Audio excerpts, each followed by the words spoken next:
Assalamualaikum warahmatullahi wabarakatuh. Eh, Pada presentasi kali ini, di sini saya akan menjelaskan mengenai sinyal dasar diskrit pada mata kuliah pengolahan sinyal digital. Eh, Adapun tujuan dari presentasi ini yaitu memahami karakteristik sinyal sinusoidal, kemudian mempraktikkan bagaimana cara membangkitkan sinyal sinusoidal dan eksponensial, lalu mengetahui macam-macam sinyal yang bisa dimodifikasi dari sinyal sinusoidal. Yang pertama, di sini ada sebuah deretan sinyal sampel yang beramplitudo 1. Untuk membuat sinyal seperti ini, langsung saja ke program Octave-nya. Di sini, pada baris pertama, clear all merupakan SOP standar yang akan menghapus semua variabel dan fungsi pada saat program dijalankan pada awal workspace. Kemudian pada baris kedua, N didefinisikan eh, mulai dari -10 sampai 20. Kemudian baris ketiga, U didefinisikan sebagai zeros 1,10 dan 1 zeros 1,20.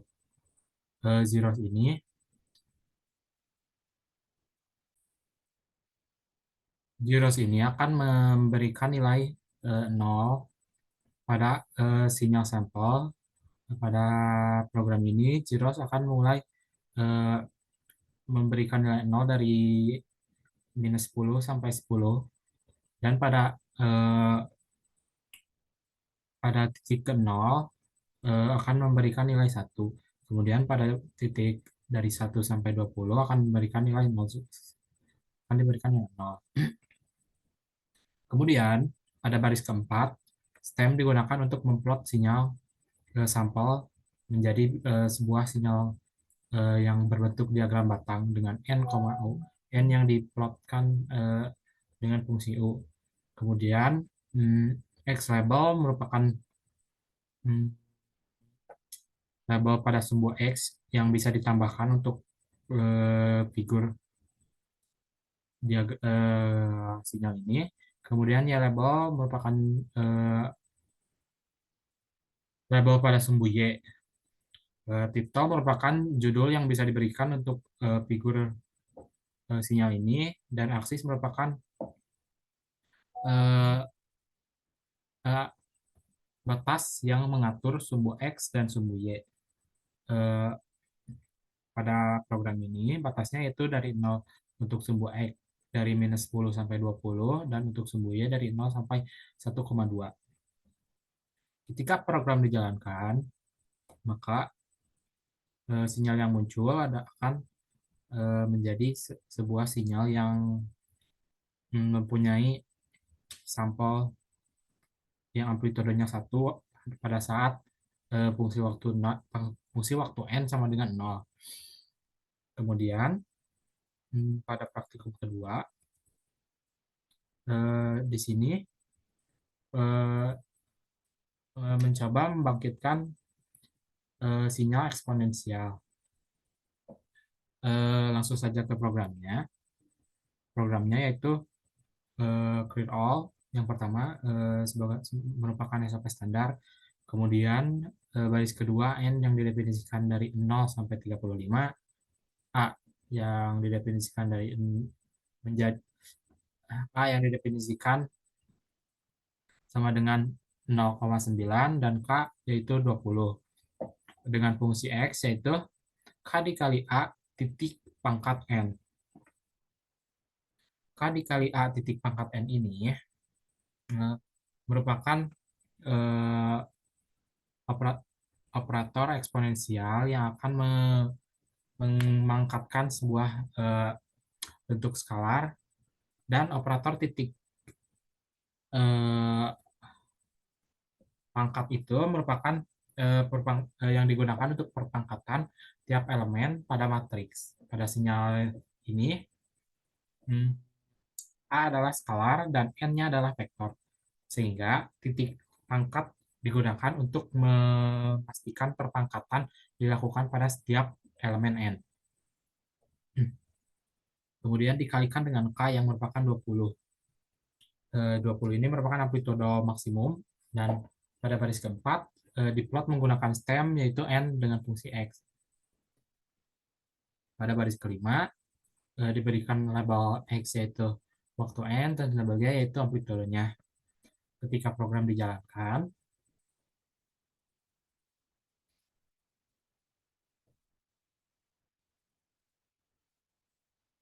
terlihat bahwa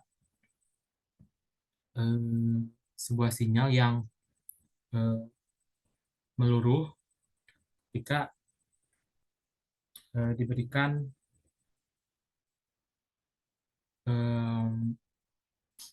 nilai A yang lebih kecil dari satu. Ketika nilai A-nya sama dengan satu,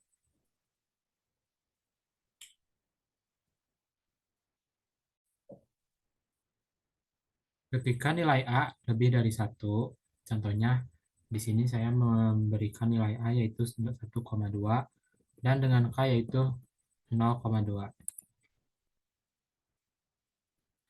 Hasilnya yaitu akan terlihat bahwa sinyal akan meluruh secara eksponensial ketika A kurang dari satu dan akan tumbuh secara eksponensial ketika nilai A lebih dari satu. Untuk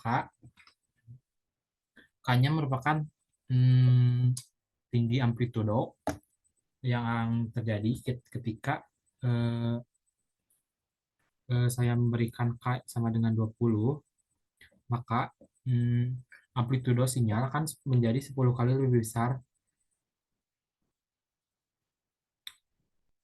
10 kali lebih besar, 10 kali lebih besar dari nilai K. 10 kali lebih besar.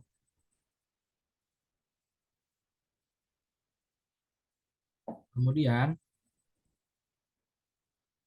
panjang deret pada sinyal ini merupakan eh, panjangnya yaitu dari 0 sampai 35, yang berarti panjangnya yaitu 36.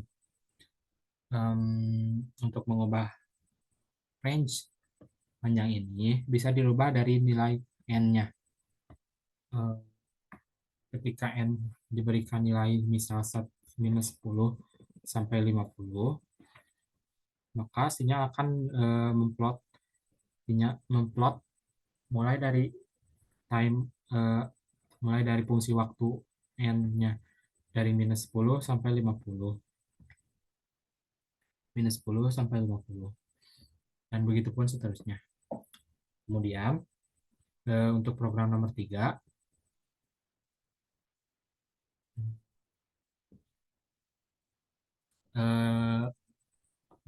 akan dibangkitkan sebuah sinyal sinusoidal, deretan sinusoidal. Yang pertama, di sini dibangkitkan sebuah sinyal sinusoidal dengan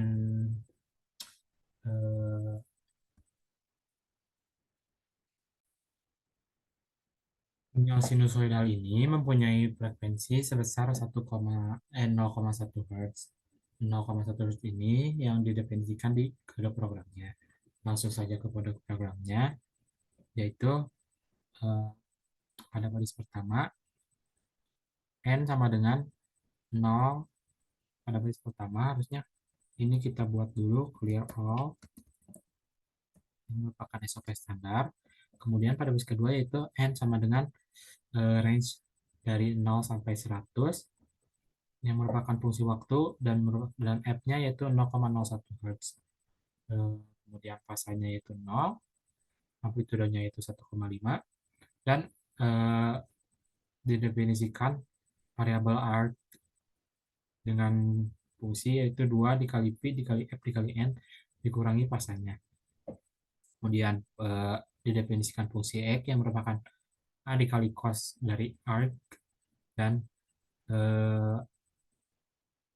kemudian diplot titik N dan titik X dan fungsi X. Kemudian pada baris ke-10 aksisnya diberikan untuk X-aksis yaitu dari 0 sampai 100, dan untuk Y-aksis dari minus 2 sampai 2. pada baris ke-8 sampai bawah diberikan judul label X pada X-axis dan label Y pada Y-axis. Ketika program dijalankan,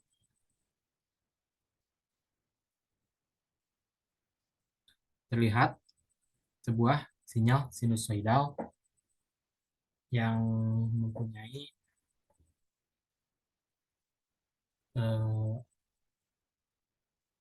satu periode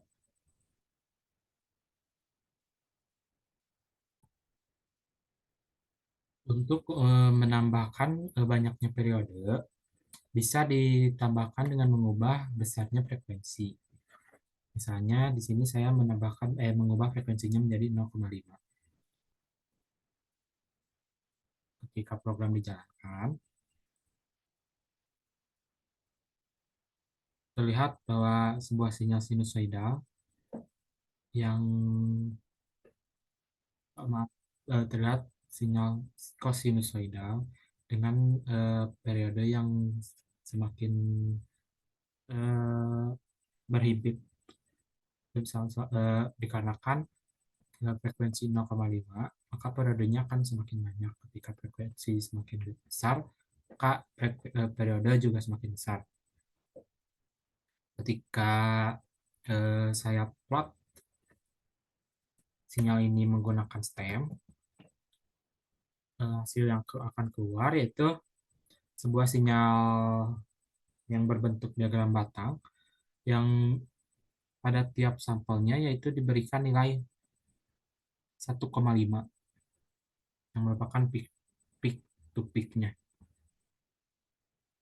Hanya saja tidak terlihat bentuk sinyal kosinusoidal pada eh, sinyal ini.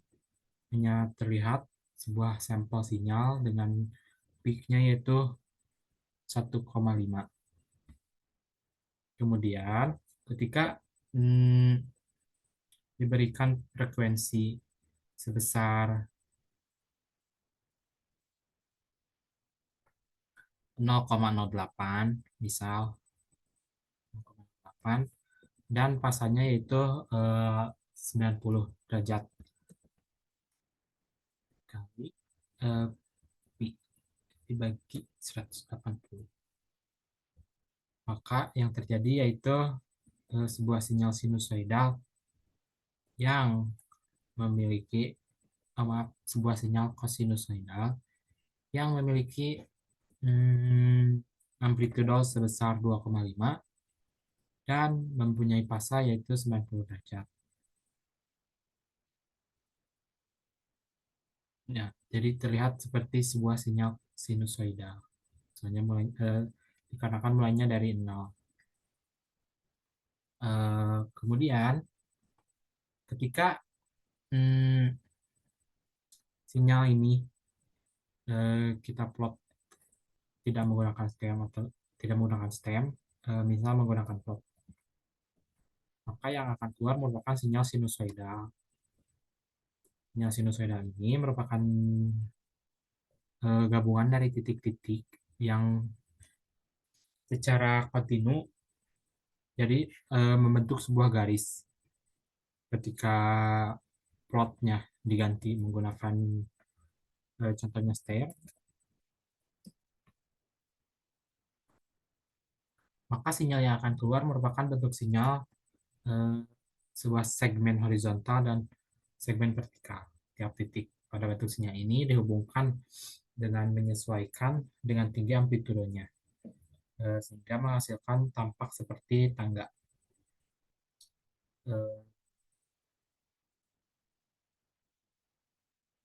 Sekian merupakan sebuah deretan sinyal-sinyal sinusoidal yang ada pada sistem diskrit seperti ini. Ada sebuah sinyal dengan frekuensi 0,5 Hz.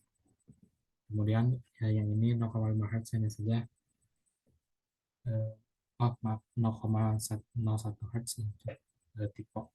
Kemudian yang ini deret sinusoidal dengan fasa 90 derajat dan yang ini ketika diplot menggunakan fungsi plot Dan yang ini ketika diplot menggunakan fungsi step. Dari praktikum yang sudah dilakukan, ada beberapa kesimpulan yang bisa saya rangkum dan saya simpulkan, yaitu pada sistem sinyal diskrit terdiri dari sederetan pulsa, sinyal eksponensial, sinyal sinusoidal, dan masih banyak lagi. Kemudian sinyal yang disuplik atau disampel harus memiliki frekuensi yang lebih besar dari sinyal aslinya agar tidak terjadi sebuah eh, sinyal yang memiliki periode yang lebih berhimpit dan akan tidak kelihatan. Yang ketiga, untuk membangkitkan sinyal diskrit, ada beberapa perintah untuk memvisualisasikan bentuk sinyal, di antaranya yaitu plot, stem untuk memplot diagram batang, dan star untuk memplot diagram yang terlihat seperti tangga. Yang terakhir, agar sinyal yang divisualisasikan lebih mudah dibaca dan dianalisa, perlu menggunakan perintah grid, axis, next level, y level, dan sebagainya. Agar sinyal yang dapat dibaca dengan jelas, dengan keterangan yang jelas. Sekian presentasi kali ini. Assalamualaikum warahmatullahi wabarakatuh.